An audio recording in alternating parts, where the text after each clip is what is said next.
Buenos días. ¿Qué tal? ¿Cómo estamos? ¿Bien? Mucha calor, ¿verdad? Pero es lo normal del verano. Yo luego diremos, qué frío, qué frío. Sí, ¿sabes lo que pasa? Había un... Buenos días también a los que nos están viendo por internet. Voy a contar una cosa. Eh, Dice que había un señor que tenía un burrito, ¿vale? E iba por el pueblo, iba andando y el burrito también. Y la gente decía, madre mía, este señor teniendo un burro y va andando, qué tonto. En vez de ir montado, va andando. Pues el señor se enteró y pasó otra vez y va con el burro montadito. Y empezaba. Y la gente decía, madre mía, pobre burro, cargar al señor ahí encima. Si va encima del burro, mal, y si va debajo del burro, mal. Así somos nosotros, los humanos. Así somos nosotros los humanos. Pero bueno, quería decir que me alegro de que a pesar del calor de veros, y de verdad que me alegra un montón de que estéis aquí puntual, porque de verdad que a mí me da alegría de que seamos una iglesia que empecemos siempre puntualmente, porque la gente, ¿sabes?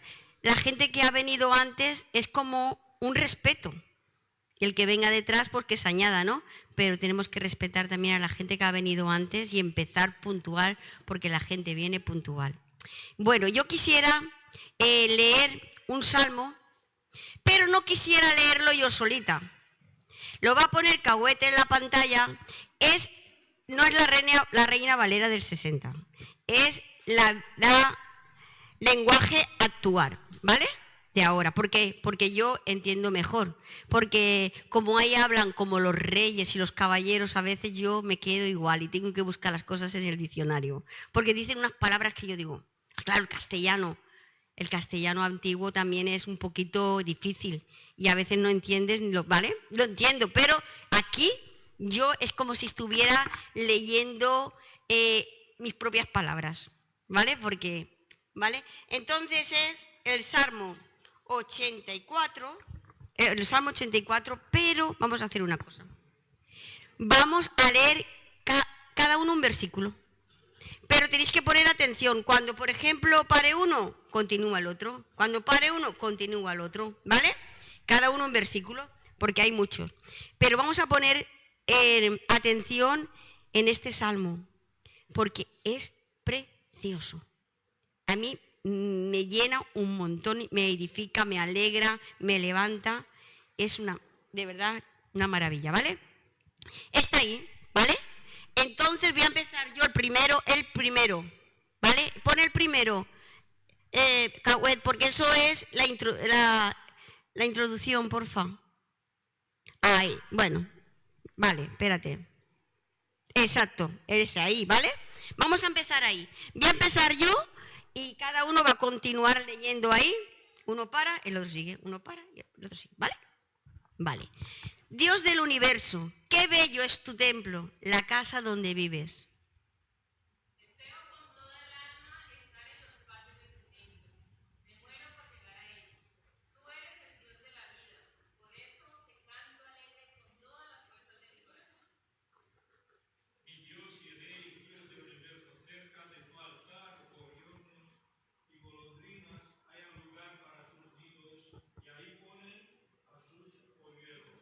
Qué felices son los que viven en tu templo, nunca dejan de alabarte.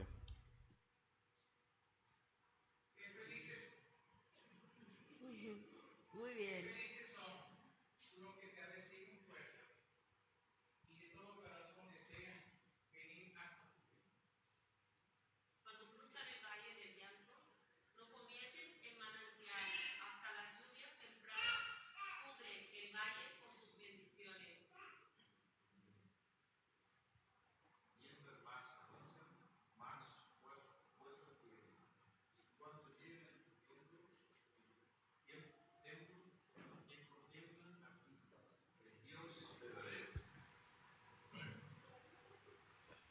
Dios mío, atiéndeme, Dios de Israel, Dios del universo, escucha mi oración. Dios y protector nuestro, muéstranos tu bondad, pues somos tu pueblo elegido. Prefiero pasar un día en tu templo que estar 1000 días lejos de él. Prefiero dedicarte a barrer tu templo que convivir con los malvados.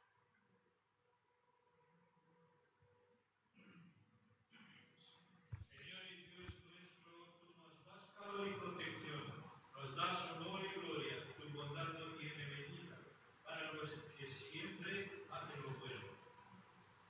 Dios del universo, bendice a los que en ti confían. Amén. Amén. No me digáis que no es bonito. No me digáis que no es bonito. Dios del universo, qué bello es tu templo, la casa donde vives. Deseo con toda mi alma estar en los patios de tu templo. Me muero por llegar a ellos. Tú eres el Dios de la vida. Por eso te canto alegre con todas las fuerzas de mi corazón. Eso es lo que vamos a hacer. Estamos en el templo del Señor, en la casa del Señor. Y vamos a cantarle con todo nuestro corazón. Amén. Así que vamos, invito a los chicos que suban para arriba. Hoy tenemos un invitado especial. Amén. Así que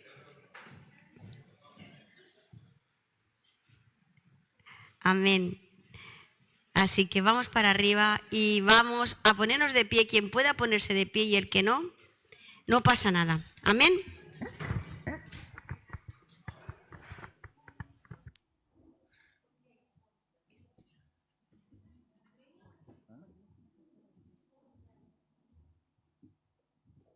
Amén. Aleluya. Tenemos una familia invitada, luego lo digo, ¿vale?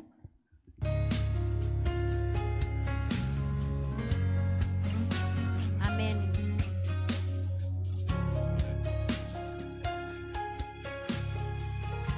Aleluya. Dame tus ojos, quiero ver, dame tus palabras, quiero hablar, dame tu parecer. Así es, Jesús, aleluya. Dame tus pies, yo quiero ir, dame tus deseos para sentir, dame tu parecer. Dame lo que necesito para ser como tú. Dame tu voz, dame tu aliento, toma mi tiempo, es para ti. Dame el camino que debo seguir, dame tus sueños, tus anhelos, tus pensamientos, tu sentir, dame tu vida para vivir. Dame ver lo que tú ves, dame de tu gracia, tu poder, dame tu corazón. Dale el corazón esta mañana al Señor. Déjame ver en tu interior para ser cambiado por tu amor. Dame tu corazón, dame lo que necesito para ser como tú.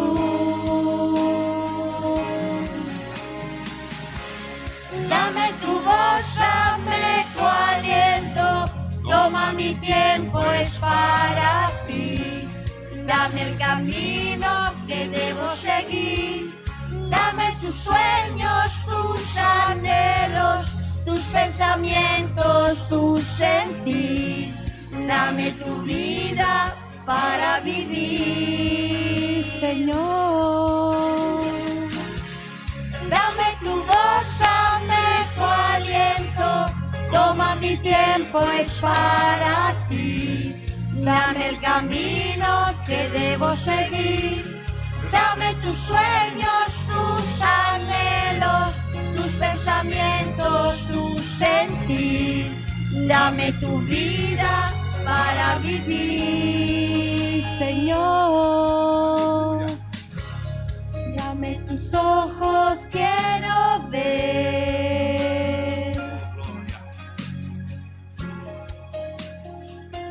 Dame tu parecer. Amén. Amén, aleluya. Un aplauso para el Señor. Amén. Amén, es para ti, Señor. Amén. Aleluya, aleluya. La otra alabanza dice, por un destello de tu gloria, por un minuto nada más. Todo daría, no dudaría. Eso es lo que tenemos que hacer, darlo todo sin dudar. Amén. Aleluya. David. Aleluya. Santo eres tú, Jesús. Te alabamos, Jesús. Tú estás aquí, Señor. Lo puedo sentir, Señor. Lo puedo sentir, Señor. Tú estás aquí. Aleluya, Santo. Oh, gloria a tu nombre, Jesús.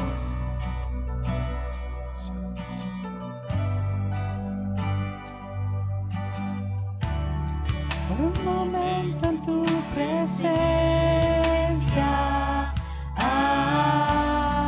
por un instante de tu amor,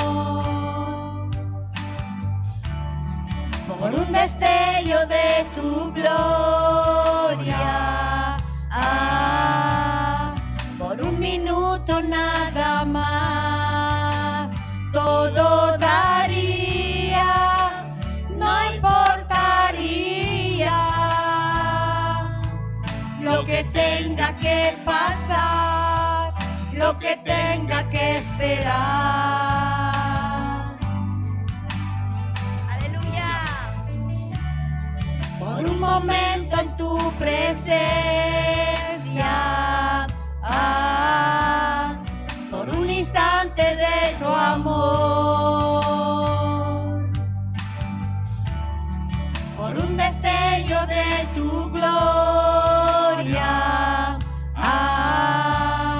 por un minuto nada más, todo daría, no importaría lo que tenga que pasar, lo que tenga que esperar. Tengo hambre de ti, de tu presencia, de tu fragancia, de tu poder. Hambre que duele, que debilita, que desespera por ti. Tengo hambre de ti, de tu presencia, de tu fragancia, de tu poder. Hambre que duele, que debilita, que desespera por ti. Aleluya, así es, Jesús. Tenemos hambre de ti, Señor. En tu presencia, Tenemos hambre de ti, Señor. por un instante de tu amor, por un destello de tu gloria, por un minuto nada más, todo daría, no importaría lo que tenga que pasar, lo que tenga que esperar. Tengo hambre de ti, de tu presencia, de tu fragancia, de tu poder. Hambre que duele,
Jesús.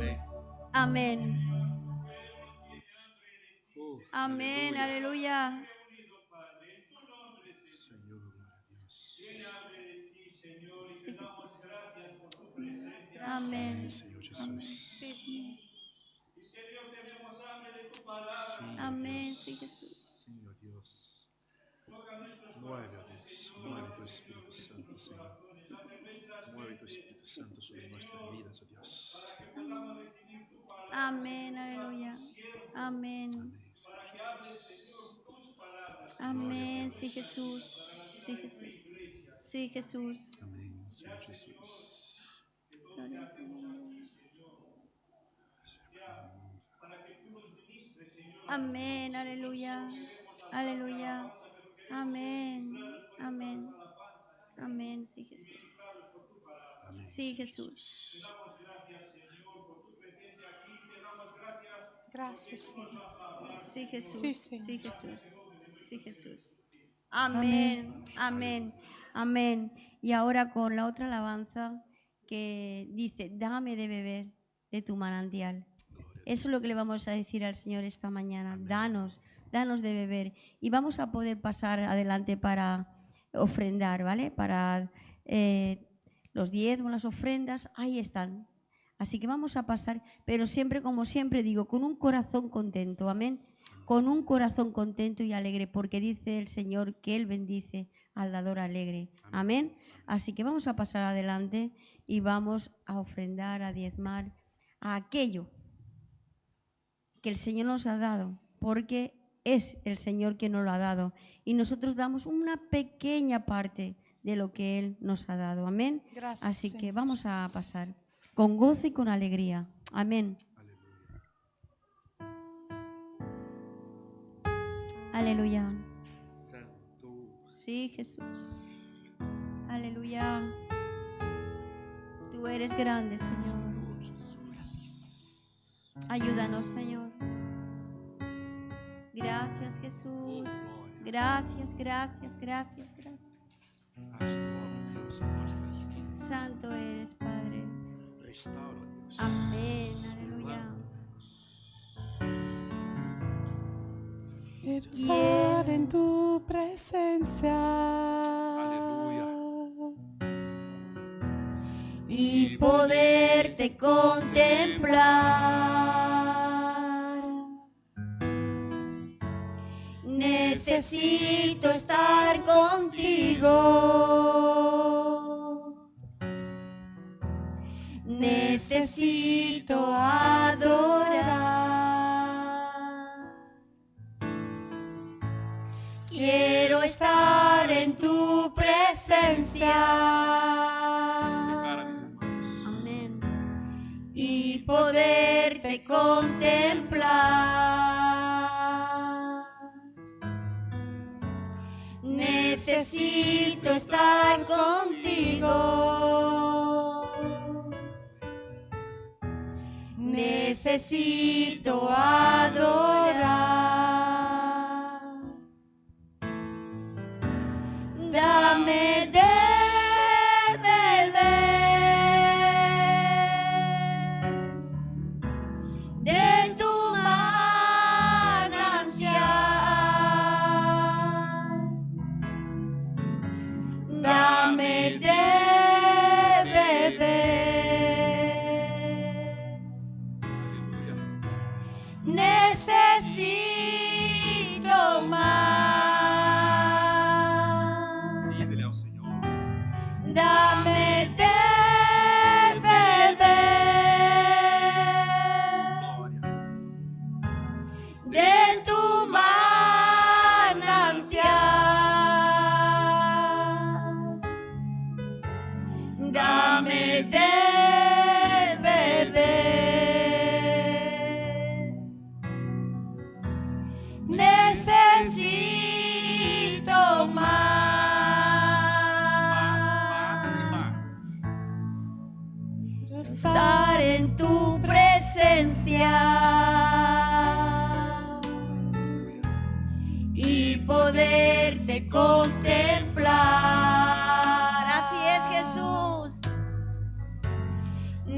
necesito estar contigo.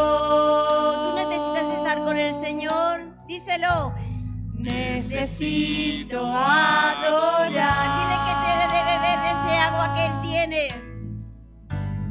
Dame de beber de tu manantial.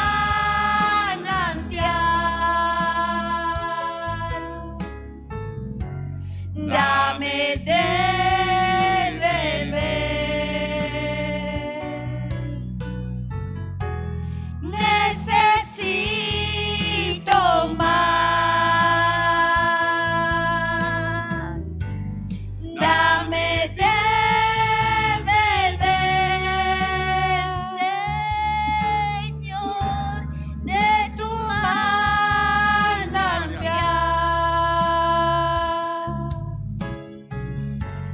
Dame de beber. Necesito más. Dame de beber, Señor, de tu manantial.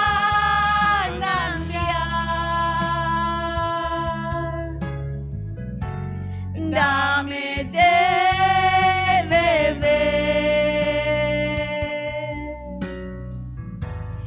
Necesito más.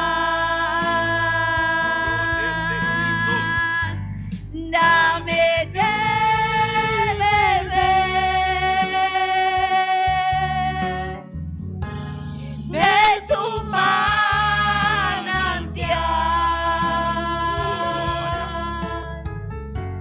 Dame de beber.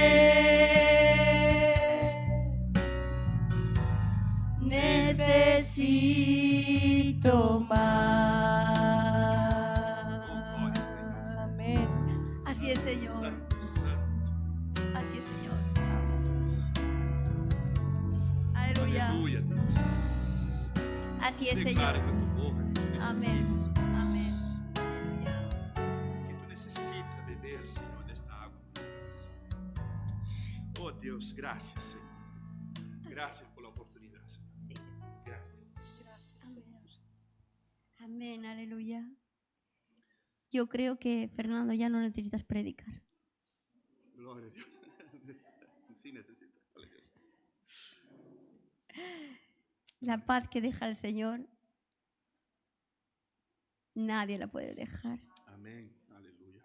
Amén. Gracias, Señor, por tu presencia, Señor. Gracias. Sí, Dios. Nos podemos sentar. Amén. Gloria a Dios. Gracias. Gracias.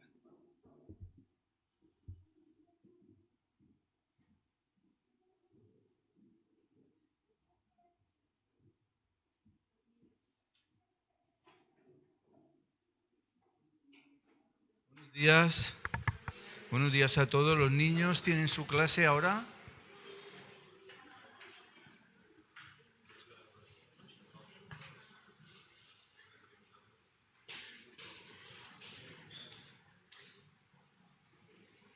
Bienvenidos a todos a la casa del Señor.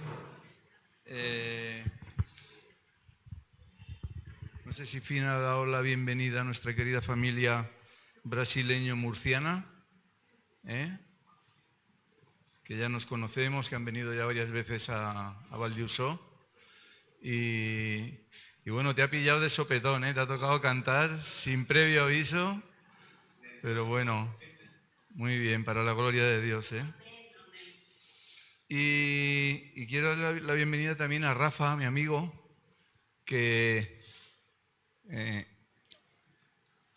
acaba de llegar del norte de España, más o menos, ¿no? Y deciros que Rafa fue la primera persona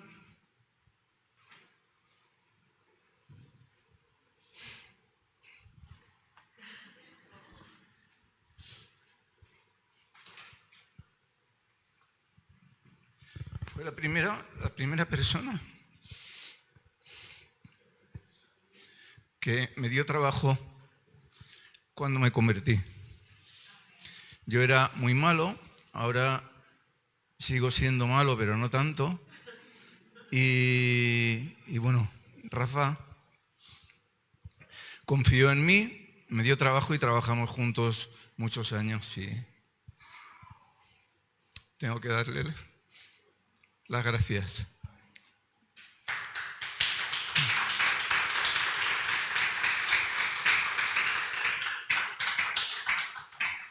También, gracias a Rafa, es que tenemos estas sillas. Estas y las que teníamos antes. Muchas gracias, Rafa. Luego hablamos, ¿vale? Que no hemos tenido tiempo de hablar en la entrada. Muy bien. Perdonadme que venga hoy así tan informal. No es una camiseta de domingo, pero es que tiene que ver con el texto que vamos a ver. Tampoco me suelo poner de blanco porque se me nota más la barriga, pero como digo, tiene que ver con el texto que vamos a ver hoy y no tenía otro color, ¿vale? Está hecha en los talleres de la iglesia también. Muy bien, ya me están pidiendo algunas, ¿eh? Es que tienes que hacer más. Muy bien. Hoy, como anunciamos, vamos a hablar del capítulo prohibido. Esto puede sonar un poco raro, pero ¿prohibido para quién? Prohibido para los judíos. Y ahora lo vamos a explicar. Cuando estuvimos en Israel, vimos una ceguera espiritual que no es habitual, ¿no? Ya que estamos acostumbrados a ver ceguera espiritual en los no creyentes o en creyentes que no estudian las Escrituras.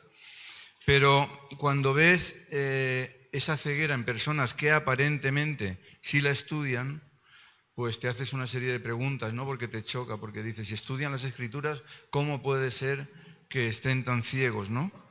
Recuerdo que veíamos a la gente orando en el muro de las Lamentaciones, aparentemente de forma sincera, no lo dudo, estaban orando allí de forma sincera, pero a la vez veíamos como que ese muro era un impedimento para que pudiesen ver más allá. Les limitaba su visión, ¿no?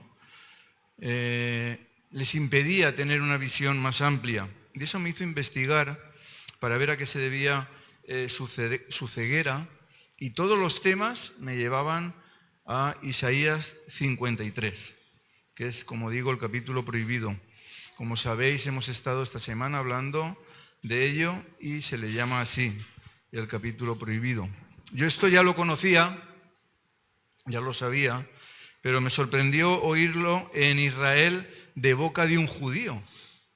Me extrañó mucho oírlo de boca de un judío. Él nos explicaba que igual que en la Iglesia Católica Romana tienen el misal en el que se mencionan las lecturas de todo el año, y vayas a la iglesia que vayas católica un domingo, van a estar leyendo las mismas lecturas. Con los judíos ocurre lo mismo, ¿no? Hay un libro de lecturas para el sábado, y en ese libro, pues curiosamente se pasa de Isaías 52 a Isaías 54. Se omite Isaías 53. Esto es algo chocante porque es el capítulo que profetiza más claramente sobre el Mesías, ¿verdad? Y choca que este capítulo, que para mí es el más importante y para todo el mundo en cuanto a las profecías mesiánicas, pues de un plumazo lo quiten. Y sin embargo, que digan que siguen esperando al Mesías, porque siguen esperándolo, ¿no? Ahora, yo me preguntaba, si según ellos este capítulo no se refiere a Jesús, que es lo que dicen, que no se refiere a Jesús, ¿por qué tienen miedo a leerlo? ¿Por qué lo quitan? ¿Verdad? Este asunto es chocante y a la vez no es tan chocante si pensamos en otras situaciones, porque hay otras confesiones que también omiten cosas. Por ejemplo, en la Iglesia Católica se omite el mandamiento de no hacer ni adorar imágenes, aunque en la Biblia lo pone, en el catecismo no lo pone, del catecismo lo han quitado. Han quitado el segundo mandamiento. O los testigos de Jehová, que a pesar de llamarse a sí mismos cristianos, no reconocen a Jesucristo como Dios. Pero no vamos a hablar de eso, es para que veáis que no solo pasa con los judíos, sino que en otras confesiones pasan situaciones similares, ¿verdad? De lo que vamos a hablar es, como he dicho, de Isaías 53. Y vamos a empezar recordando otro texto, el texto que tengo en la camiseta, Juan 8:32, que es un texto que me encanta y que es el primer texto, ya lo he dicho otras veces, que me aprendí de memoria. Y el primer texto que se hizo como una realidad en mi vida, porque conocí al Señor y el Señor me hizo libre. Yo me preguntaba viendo este texto, ¿será que ellos, los judíos, no quieren ser libres? Por supuesto que quieren ser libres, seguro que sí, ¿verdad? Lo que ocurre es que en muchos de ellos reina el desconocimiento, como lo reina también en muchos católicos, el desconocimiento de, por ejemplo, no adorar a las imágenes y otras cosas, ¿no? O en los testigos de Jehová, el desconocimiento de que Jesucristo es Dios, ¿no? En todos los casos hay gente sincera engañada por sus dirigentes. Porque si la gente estudiara, no digo más, digo si estudiara algo, las Escrituras, porque no se estudian nada, su vida cambiaría. Antes estaba el problema de las enseñanzas erróneas por parte de los líderes, pero era un asunto un poco, digamos, limitado. Se circunscribía a su entorno, al entorno de esas personas, ¿verdad? Pero hoy en día tenemos un problema y es que la mala enseñanza se extiende por Internet. Y no solo se extiende trayendo enseñanzas erróneas, sino también creando creyentes vagos, creyentes gandules, creyentes cómodos, que ya no saben ni dónde han guardado la Biblia porque no se acuerdan de la última vez que la vieron. Y esta gente que solo viven de Internet no se están dando cuenta, al no estudiar la palabra, de que se están tragando cualquier cosa que les metan por Internet, se la tragan como si fuese verdadera. Y no se dan cuenta de que la gente enseña lo que les interesa para tener adeptos, para tener likes, para ganar dinero. Eso es lo que le interesa a la gente. Antes se nos llamaba, seguro que lo sabéis, el pueblo del libro, ¿verdad? Antes se nos llamaba el pueblo del libro. Ahora se nos llama el pueblo del móvil, porque el libro no sabemos dónde está. Bien, volviendo al tema del capítulo prohibido, vemos como antes sí se leía la Biblia, sí se leía Isaías 53, y vemos en el libro de Hechos, por ejemplo, al eunuco leyéndolo. Vemos a Felipe explicándole el significado de Isaías 53 y vemos al eunuco, tras entender la explicación de Felipe, cayendo rendido a los pies de Jesús y bautizándose, dando prueba de su fe en Jesucristo, ¿verdad? Conoció la verdad y la verdad le hizo libre. Ahora, tiempo después, su lectura se restringió porque el leer ese capítulo, ese Isaías 53, les obligaba a dar muchas explicaciones evidentes sobre el Mesías que ellos no querían dar. Ellos no querían dar esas explicaciones. Les obligaba a dar explicaciones sobre aquel a quien habían matado. Ellos mataron al Mesías. ¿Y cómo explicaban eso? Ahora, a pesar de eso, si en algún momento no tenían más remedio que leerlo, se justificaban a sí mismos diciendo que no se refiere a un hombre, sino que se refiere al pueblo judío y otras excusas que no tienen sentido, que vamos a ir viendo. Pero lo cierto es que si consigues hablar con un judío y explicarle Isaías 53, no le queda otra cosa que reconocer que Isaías 53 está hablando de Jesús, o Yeshua, como dicen ellos, el Mesías. El problema es que es difícil hablar porque para ellos es un tema tabú, es un tema de esos que se intentan no hablar, ¿verdad? Y si lo sacas a una conversación, la gente mira para otro lado, intentan cambiar de conversación y rehuyen ese diálogo, ¿verdad? Vamos a leerlo y analizarlo rápidamente y vamos a empezar por Isaías 52, 13.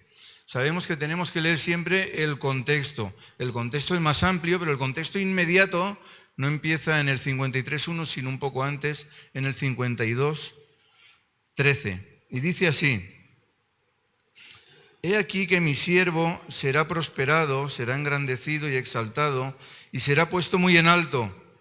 Como se asombraron de ti muchos, de tal manera fue desfigurado de los hombres su parecer, y su hermosura más que la de los hijos de los hombres. Así asombrará él a muchas naciones, los reyes cerrarán ante él la boca, porque verán lo que nunca les fue contado y entenderán lo que jamás habían oído.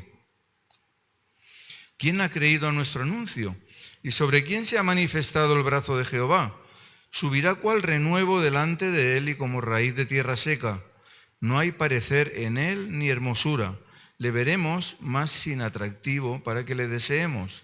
Despreciado y desechado entre los hombres, varón de dolores, experimentado en quebranto, y como que escondimos de él el rostro, fue menospreciado y no lo estimamos.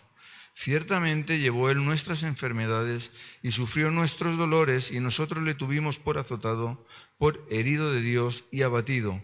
Mas el herido fue por nuestras rebeliones, molido por nuestros pecados. El castigo de nuestra paz fue sobre él, y por su llaga fuimos nosotros curados. Todos nosotros nos descarríamos como ovejas, cada cual se apartó por su camino, mas Jehová cargó en él el pecado de todos nosotros. Angustiado él y afligido, no abrió su boca. Como cordero fue llevado al matadero, y como oveja delante de sus trasquiladores. Enmudeció y no abrió su boca. Por cárcel y por juicio fue quitado, y su generación, ¿quién la contará? Porque fue cortado de la tierra de los vivientes, y por la rebelión de mi pueblo fue herido. Y se dispuso con los impíos su sepultura, mas con los ricos fue en su muerte, aunque nunca hizo maldad ni hubo engaño en su boca. Con todo eso, Jehová quiso quebrantarlo, sujetándole a padecimiento. Cuando haya puesto su vida en expiación por el pecado, verá linaje, vivirá por largos días, y la voluntad de Jehová será en su mano prosperada. Verá el fruto de la aflicción de su alma, y quedará satisfecho. Por su conocimiento justificará mi siervo justo a muchos, y llevará las iniquidades de ellos. Por tanto, yo le daré parte con los grandes, y con los fuertes repartirá despojos, por cuanto derramó su vida hasta la muerte, y fue contado con los pecadores, habiendo él llevado el pecado de muchos y orado por los transgresores. Amén.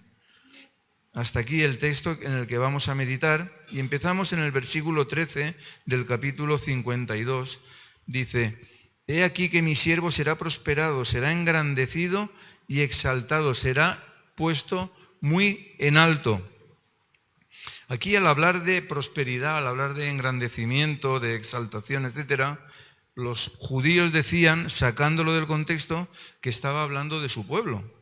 Pero vamos a ver cómo claramente no habla de su pueblo ni de ningún pueblo, sino que habla de una persona. Tenemos que diferenciar también, para ser justos en nuestro juicio, que nosotros lo vemos desde una perspectiva diferente a cómo lo veían ellos. Nosotros hemos conocido a Jesús ya como Salvador y Señor.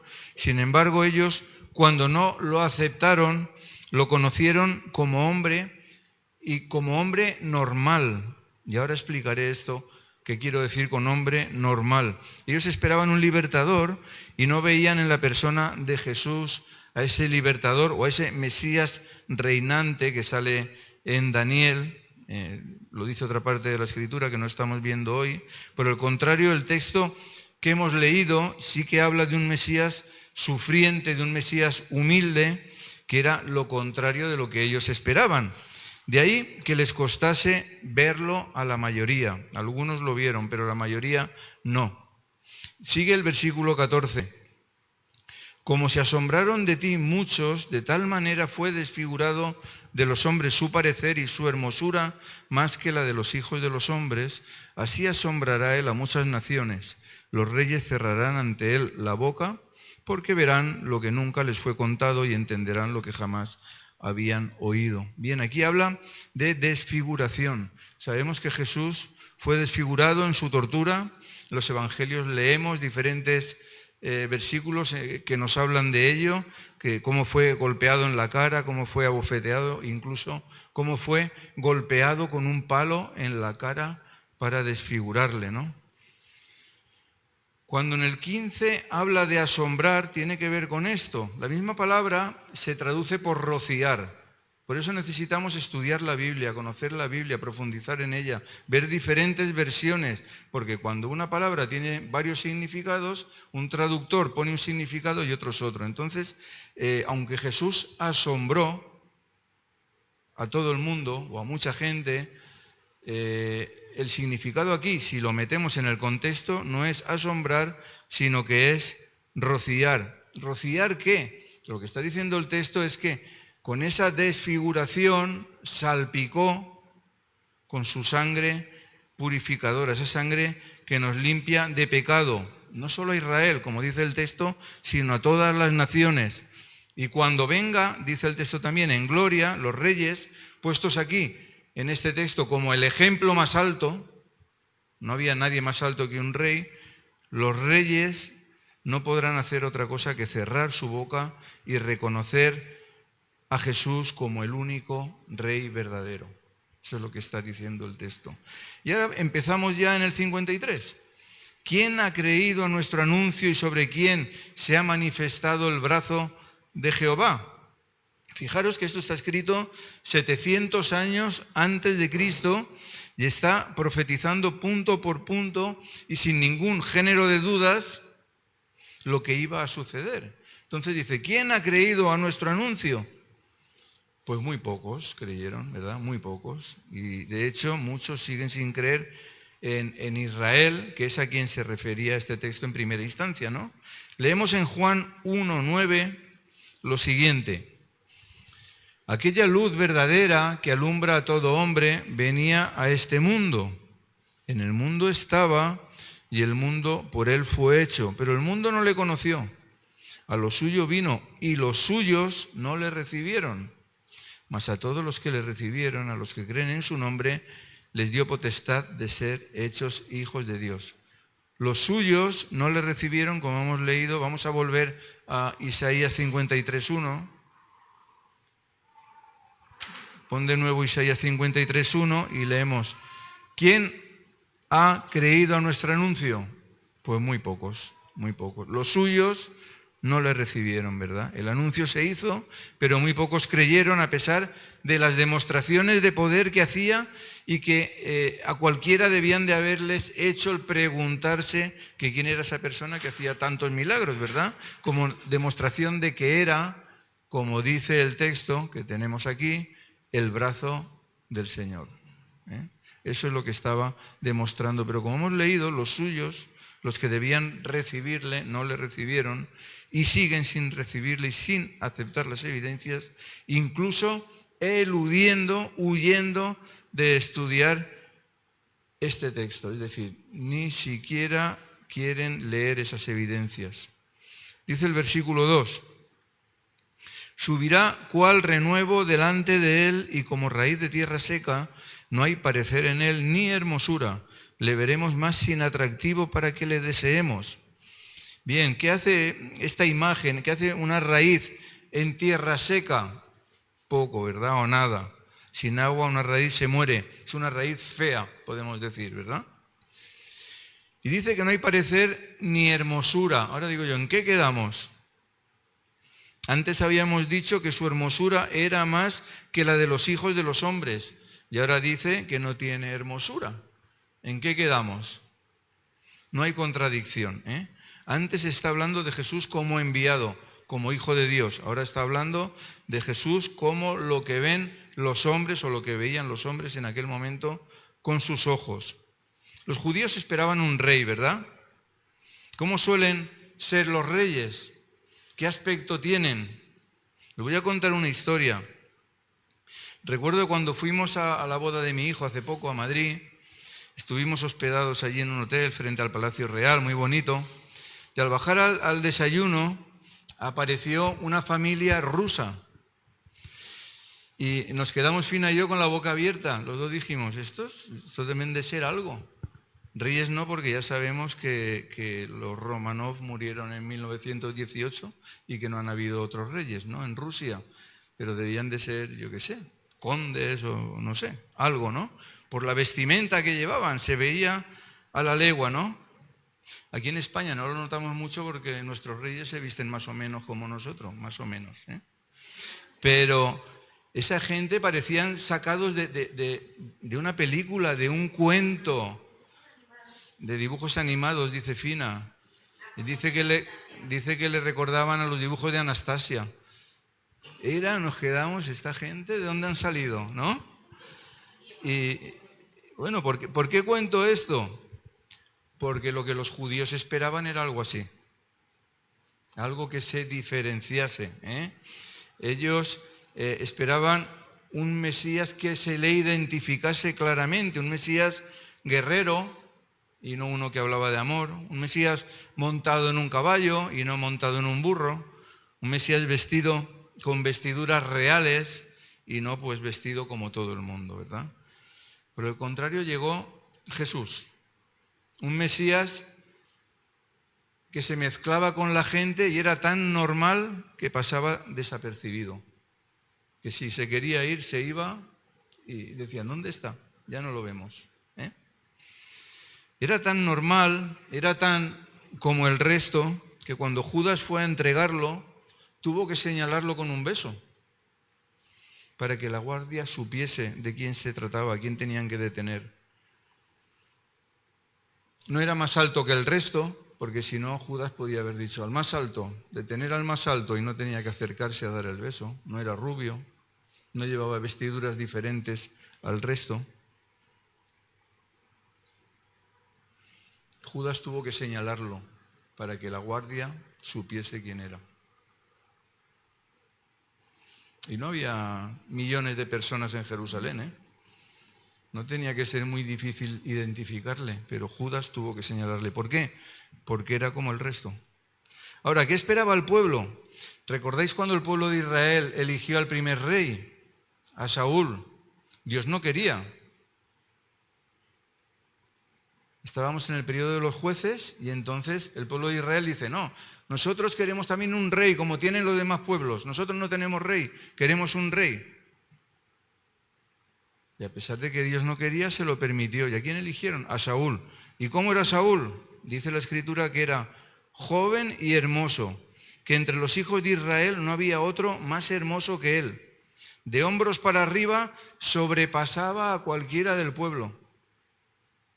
Eso es lo que el pueblo de Israel quería, lo que el pueblo de Israel buscaba y lo que el pueblo de Israel esperaba. Esa es la idea que tenían de un rey el pueblo de Israel. Y se ve que Jesús no cumplía con esas expectativas y por eso no le reconocieron. Y me pregunto, ¿puede ser que esto nos suceda a nosotros? ¿Puede ser que tengamos expectativas irreales que no están alineadas con lo que el Señor desea? ¿Cómo debemos de mirar a Jesús? ¿Lo miramos por su aspecto? ¿Qué aspecto tenía?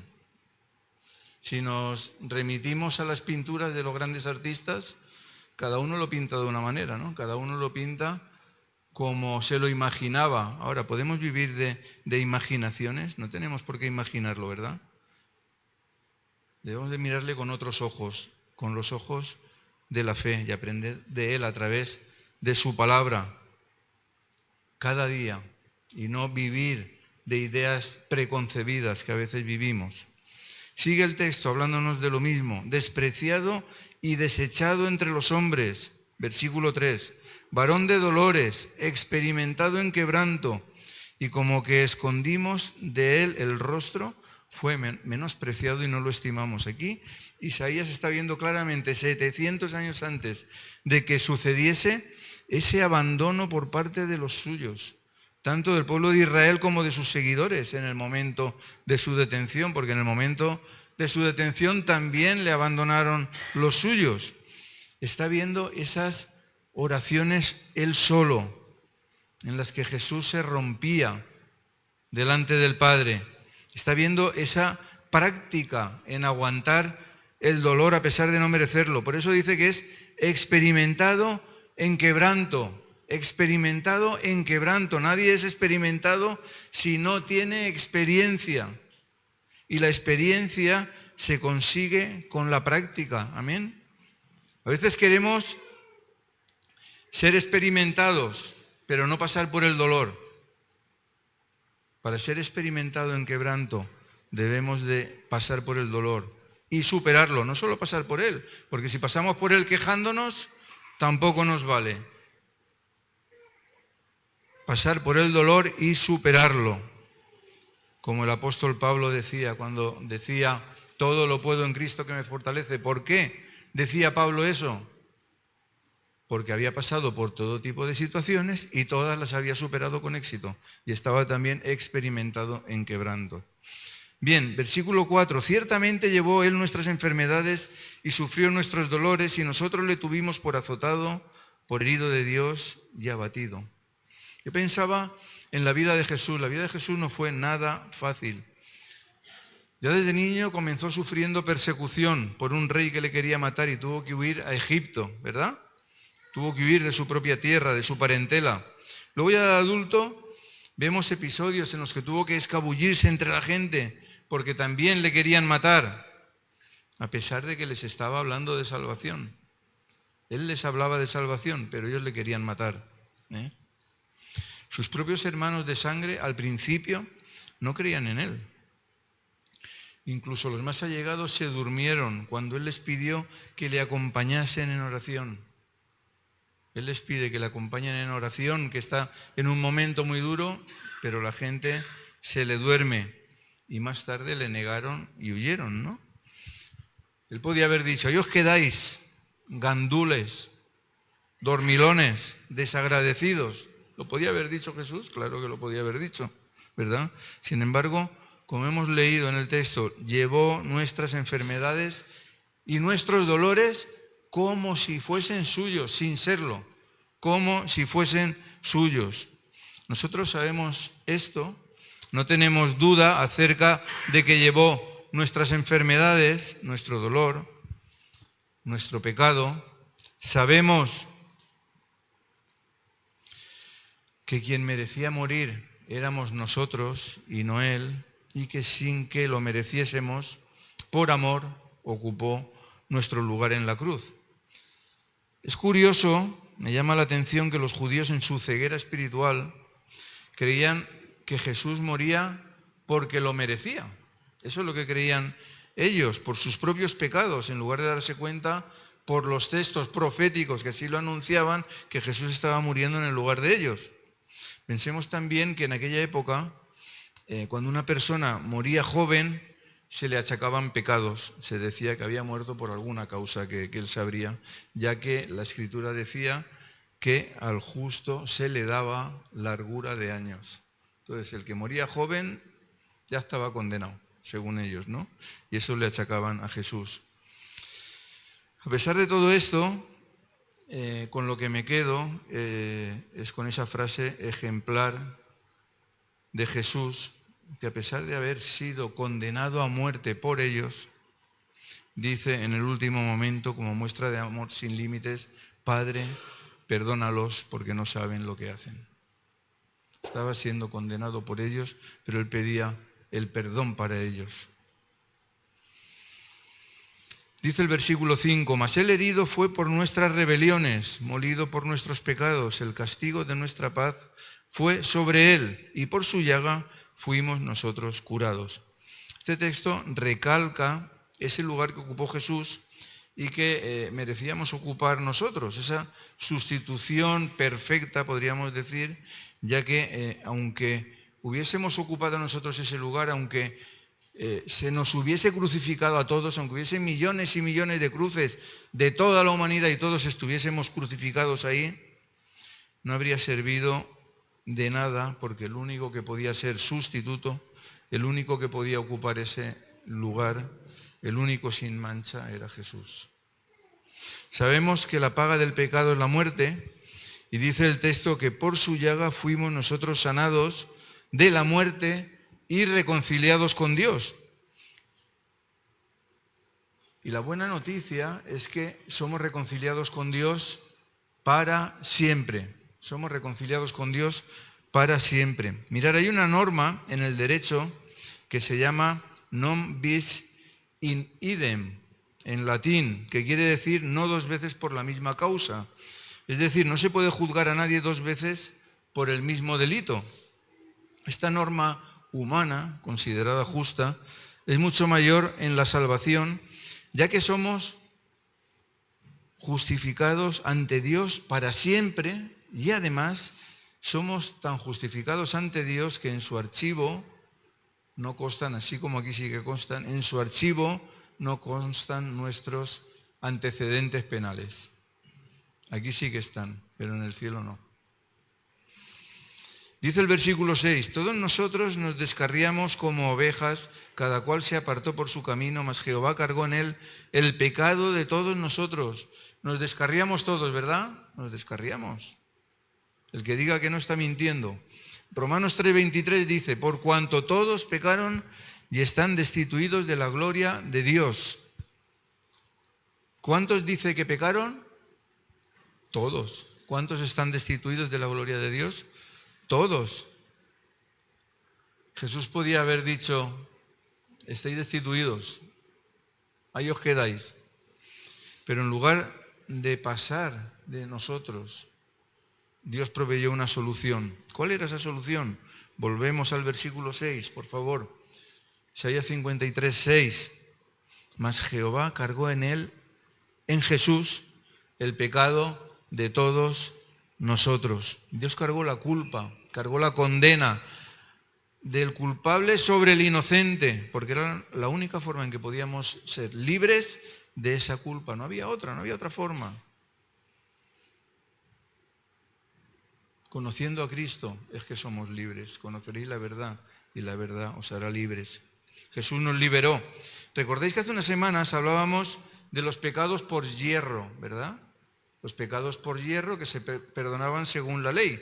Esos pecados de ignorancia, esos pecados que haces sin querer. ¿Recordáis?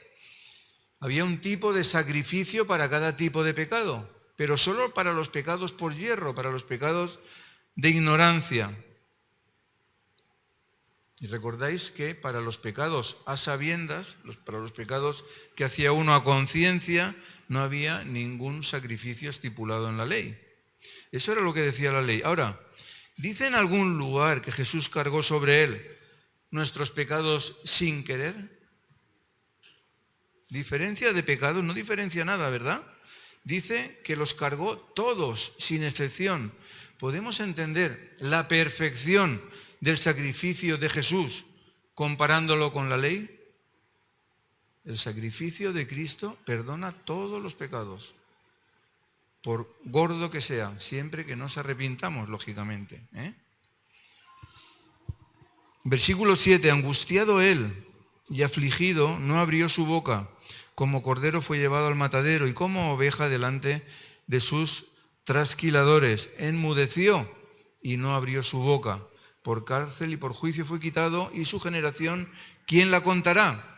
Porque fue cortado de la tierra de los vivientes y por la rebelión de mi pueblo fue herido. Bien, este es el texto que el eunuco iba leyendo, que no entendía, que Felipe le explicó y entonces entendió que se refería a Jesús y entonces no podía hacer otra cosa que bautizarse. Pidió ser bautizado como testimonio exterior de lo que había sucedido en su interior. Aquí Jesús estaba cumpliendo, según el relato, y por supuesto también 700 años después, cuando le llegó a Jesús la hora, recordemos que esto está escrito 700 años antes, Jesús estaba cumpliendo, esa sumisión que mostraba el cordero cuando iba a ser sacrificado, pero con una diferencia. Cuando iban a sacrificar un cordero, se mostraba sumiso porque no sabía que iba a ser sacrificado. Pero Jesús sí lo sabía. Jesús sí sabía que iba a ser sacrificado y sin embargo no abrió su boca y cumplió con su servicio de forma literal, cumplió con su servicio a la perfección. Jesús no se defendió a pesar de ser inocente. Murió el justo en lugar de los injustos para darnos la vida y la libertad que no teníamos. Jesús hizo la obra completa. Y entonces dice el 9, y se dispuso, después de esto, con los impíos su sepultura, mas con los ricos fue en su muerte, aunque nunca hizo maldad ni hubo engaño en su boca. ¿Con quién pusieron a Jesús cuando le crucificaron? Con dos ladrones, ¿verdad? Uno a la derecha y otro a la izquierda. ¿Y cuál era la intención? Como dice el texto, como dice la profecía, rodearle de impíos, incluso a la hora de sepultarle, porque como sabéis, si llegaba la hora y no habían muerto, les rompían las rodillas para acelerar su muerte, a continuación se les bajaba de la cruz y se les sepultaba a todos juntos. Ahora, ¿qué sucedió? Que ni los romanos ni los judíos tenían previsto, a pesar de que estaba profetizado. Lo que sucedió es que apareció José de Arimatea y ofreció su tumba para Jesús. Una tumba de ricos, una tumba que costó mucho dinero para que se cumpliese la Escritura. Se dispuso con los impíos su sepultura, más con los ricos fue en su muerte. Vemos como claramente vamos desgranando todo lo que sucedió y fue escrito 700 años antes, que habla de una forma muy clara, pero que muchos no quieren ver. De nuevo, el final del texto nos recuerda que murió sin haber hecho nada para merecerlo, solo por amor. Dice, aunque nunca hizo maldad ni hubo engaño en su boca. Ahora, no hubo engaño en su boca me recuerda el texto de Santiago 3:2, en el que dice, porque todos ofendemos muchas veces. Si alguno no ofende en palabra, este es varón perfecto, capaz también de refrenar todo su cuerpo. Yo pregunto, ¿hay alguien perfecto? Nadie, ¿verdad? ¿Hay alguien capaz de refrenar su lengua? Nadie. Ni la lengua, ni el cuerpo, solo Jesús, ¿verdad? A veces me preguntan, ¿por qué le pasan cosas malas a la gente buena? La respuesta es que eso solo ha sucedido una vez. El que le pase algo malo a alguien bueno solo ha sucedido una vez y fue con Jesús, que es el único bueno, ¿verdad? Dice la palabra que no hay nadie bueno sino Él. Incluso en el encuentro con la mujer adúltera que querían apedrear, esos mismos judíos que después le crucificaron, en ese momento reconocieron que no estaban libres de pecado, a pesar de su arrogancia, a pesar de esas intenciones con las que fueron contra la mujer adúltera. Pero cuando Jesús le dijo, el que esté libre de pecado, que tire la primera piedra, esos judíos arrogantes que después le crucificaron, ninguno se atrevió a tirar esa piedra, ¿no? Jesús es el único bueno. Y por eso dice el texto que acabamos de leer, que en su boca no hubo engaño. Versículo 10 dice, con todo eso, dice, a pesar de eso, a pesar de que era el único bueno y en su boca no hubo engaño, Jehová quiso quebrantarlo, sujetándole a padecimiento. Cuando haya puesto su vida en expiación por el pecado, verá linaje, vivirá por largos días y la voluntad de Jehová será en su mano prosperada. Lo que dice aquí es que, aunque nunca hizo maldad ni hubo engaño en su boca, que aunque no merecía morir, la voluntad de Dios era que muriese. Y esto me hacía preguntarme, ¿aceptamos la voluntad de Dios sea cual sea? Aunque no nos guste. A Jesús no debía gustarle mucho, pero la aceptó. Recordemos que Jesús, en un momento dado, dice, Padre, si es posible, pase de mí esta copa, pero sobre todas las cosas hágase tu voluntad. A Jesús no le gustaba mucho por lo que tenía que pasar, pero le gustaba más hacer la voluntad del Padre. Y en eso es en lo que pensaba, ¿verdad? Repito, ¿aceptamos la voluntad de Dios sea cual sea, aunque no nos guste?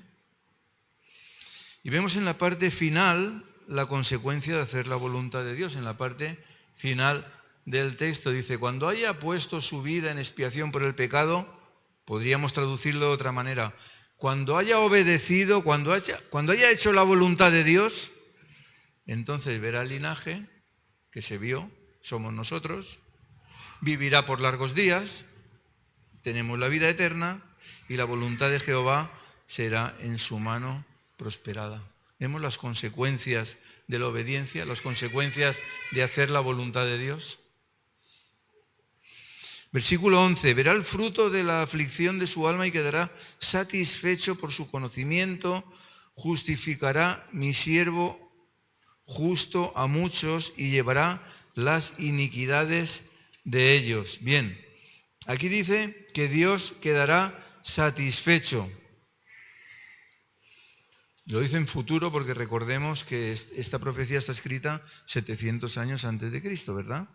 Dice que quedará satisfecho con el sacrificio del siervo justo, ya que con ese sacrificio se solucionaba o se soluciona el problema del pecado de una vez y para siempre. Pero notemos algo importantísimo. Dice que Jesús justificará a muchos. ¿Por qué no dice que justificará a todos? Ya que Él murió por todo el mundo.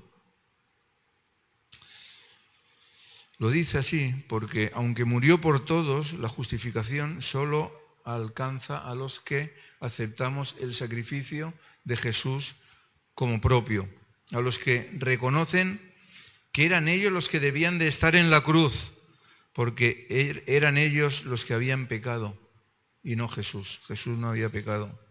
A los que reconocen haber sido comprados por el Señor y que ya no se pertenecen, a los que fruto de esa aceptación han nacido de nuevo y ya no viven para sí mismos, sino que viven exclusivamente para Dios. A eso se refiere cuando dice que justificó a muchos y no a todos.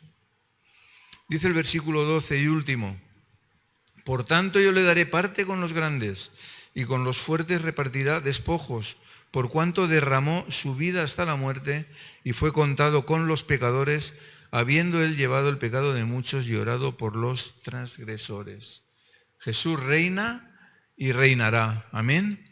Jesús reina y reinará. Y en este último versículo nos recuerda que fue tratado como un pecador sin serlo. Nos proveyó salvación y oró y ora por nosotros como el sumo sacerdote con mayúsculas que es, ¿verdad? Bien, hemos visto muchas cosas, podíamos ver más, pero me conformaría con que nos quedásemos con una. Viendo la ceguera espiritual de otras confesiones religiosas en general y en particular de los judíos, ¿podía ser que nosotros estemos también cegados por falta de buscar de Dios, por falta de buscar a Dios, por falta de conocimiento? ¿Pudiera ser? Dice el Señor en su palabra, mi pueblo muere por falta de conocimiento o por falta de entendimiento, dicen otras versiones. Notemos que no dice el pueblo del vecino, dice mi pueblo, no dice el pueblo del vecino, dice mi pueblo. Está hablando de gente a la que se le supone el conocimiento de Dios, ya que es su pueblo. Mi pueblo perece por falta de conocimiento. ¿Cómo puede ser que suceda esto? ¿Puede ser que nos conformemos con el título de ser cristianos? ¿Puede ser que nos conformemos con el título de ser pueblo de Dios, pero que no busquemos al Dios del pueblo? ¿Puede ser que nos llamemos hijos de Dios, pero no conozcamos la palabra de nuestro Padre? ¿Puede ser que nos conformemos con asistir a una iglesia, pero no nos relacionemos, no tengamos relación con el Dios que se adora en esa iglesia? Mirad, a veces decimos, el Señor ya se sacrificó por mí, yo no necesito sacrificarme, no tengo que hacer nada, no hace falta. Siento decirte que si piensas así, es que no has nacido de nuevo. O por lo menos no conoces al Señor como debes conocerlo.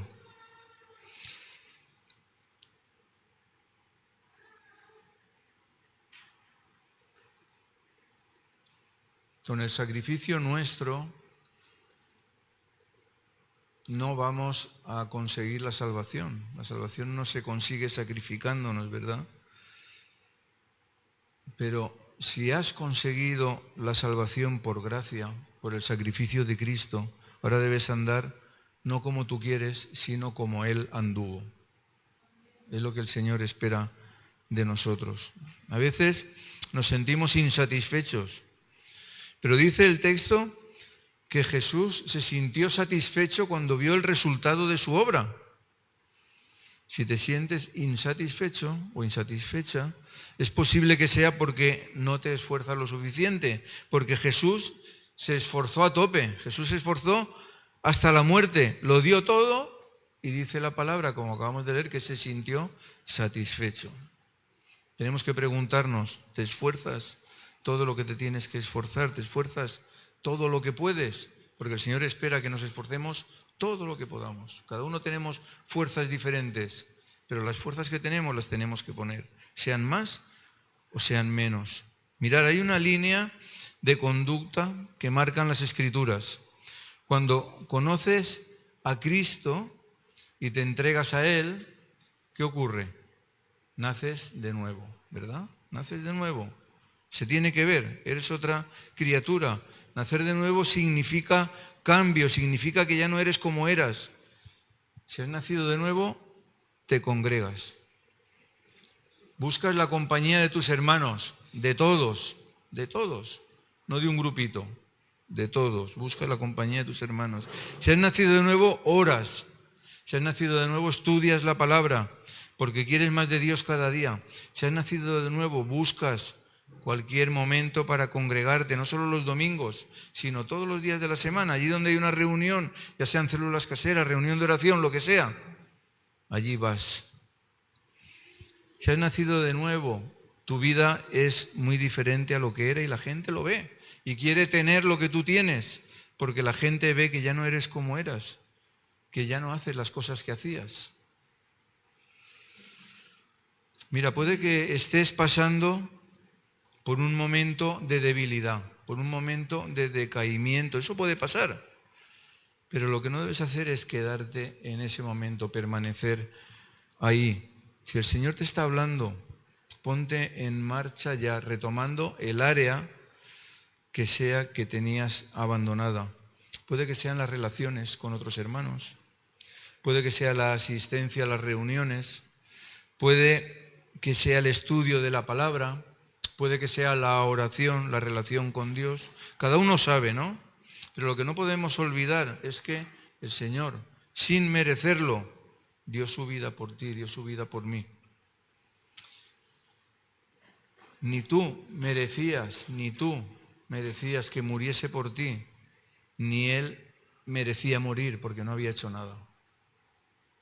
El Señor lo dio todo por nosotros y nosotros debemos darlo todo por Él. No hay otra forma de seguir al Señor que no sea dándolo todo por Él. Todo es todo. No se trata de ganar la salvación, no hay obras suficientes para ganarla, no se trata de eso. Se trata de que se vea en nuestra vida que hemos sido salvados por el único que no cometió pecado y que ahora nos esforzamos en copiarle, nos esforzamos en imitarle. Amén. Repito, el Señor lo dio todo por nosotros y nosotros debemos darlo todo por Él. ¿Se lo vamos a dar? Vamos a orar. Señor, te damos muchas gracias por tu palabra, porque a través de ella tú cada día nos hablas, nos abres más la visión, nos das entendimiento, Señor. Perdónanos por las veces que no te dedicamos tiempo, no dedicamos tiempo a servirte, no dedicamos tiempo a la oración, no dedicamos tiempo al estudio de tu palabra, Señor. quita de nosotros, de nuestras vidas, cualquier distracción que podamos tener, Señor, y recuérdanos en cada momento esa necesidad que tenemos de vivir cada vez más cerca de ti, aprendiendo más de ti, copiándote más, Señor, para que cada día nos parezcamos más a ti. Queremos cada día parecernos más, cada día serte más útiles, cada día servirte mejor, Señor, y necesitamos tu ayuda para ello. Guíanos por tu Espíritu Santo, guía nuestros pasos, muéstranos en cada momento tu voluntad, Señor, y ayúdanos a que así sea, porque no queremos hacer nada por nosotros mismos, sino que queremos hacerlo todo guiados por ti y queremos hacerlo todo exclusivamente para tu gloria y para tu honra. Ayúdanos, Señor, a que así sea. Ponemos nuestras vidas una vez más en tus manos, Señor. Toma control total de ellas y ayúdanos a ser cada día mejores, cada día más parecidos a ti. En tus manos quedamos. En el nombre de Cristo Jesús. Amén. Amén. Amén.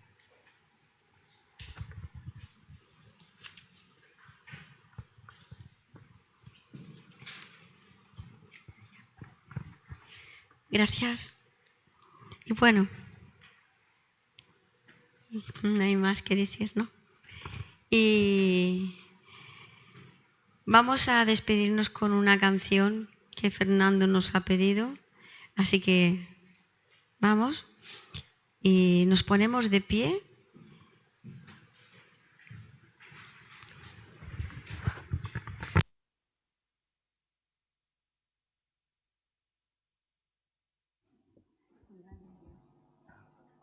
Sí. Amén. Amén. Sí. Amén. Aleluya. Es un himno. Todo el mundo lo sabéis, así que todo el mundo tiene que cantar. Muy bonito. Y que yo creo que este himno va a ser desde que se hizo hasta que se termine el mundo.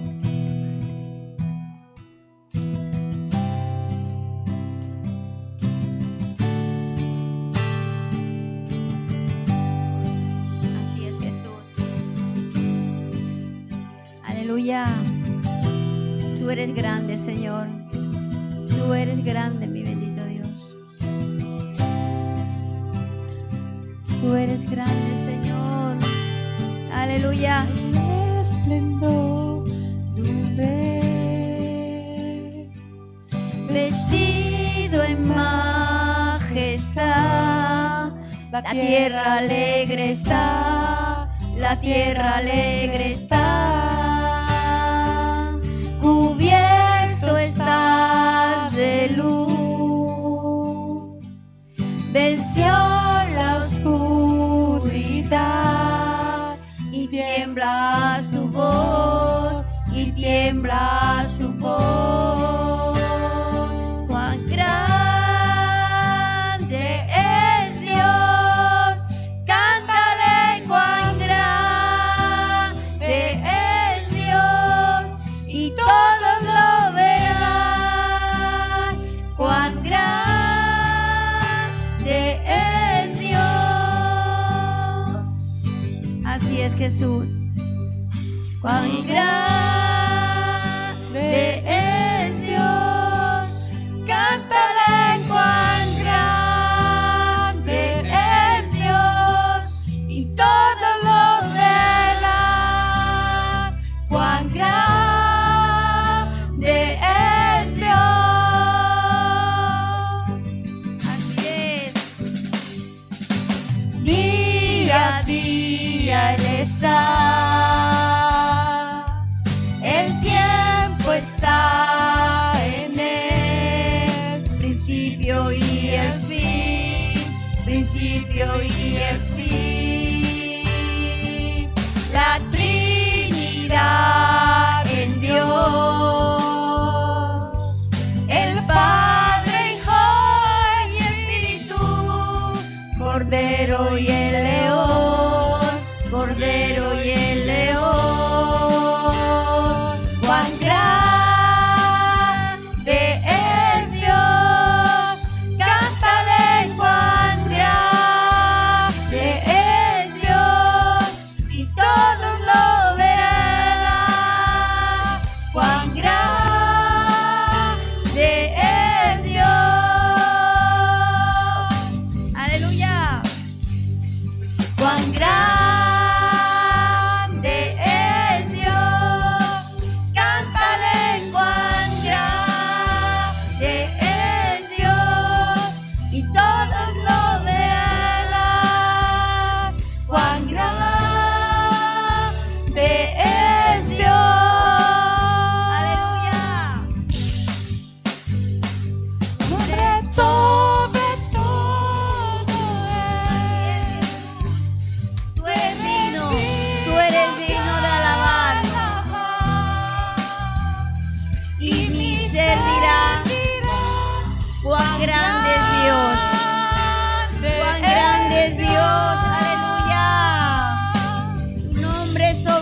grande es Tú eres grande, Señor. Cántale, Todos cantamos, cuán Señor, lo grande que tú eres. Y todos te verán y te dirán que tú eres grande. Tú eres grande, Señor. Tú eres grande, Señor. Aleluya. Cuán grande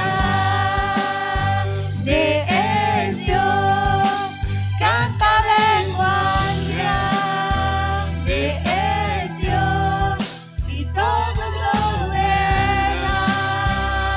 Cuán grande es Dios. Así es. Cuán grande es Dios, cántale cuán grande es Dios, y todos lo verán. Cuán grande es Dios. Así es. Mi corazón entona la canción. Cuán grande es Él, cuán grande es Él. Mi corazón entona la canción. Cuán grande es Él, cuán grande es Él, cuán grande es Él, cuán grande es Él, cuán grande es Él, cuán grande es Él. Aleluya. Amén.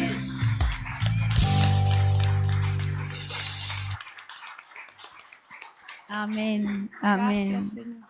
amén, amén. Gracias por estar aquí. Gracias por...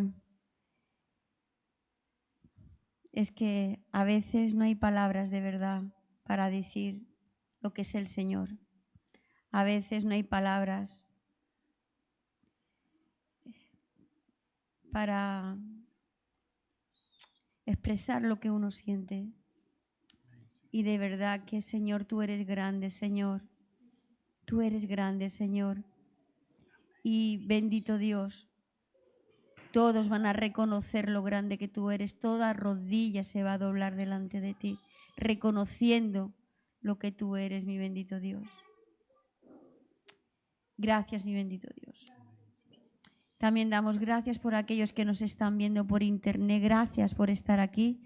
Nos vemos el lunes. El viernes.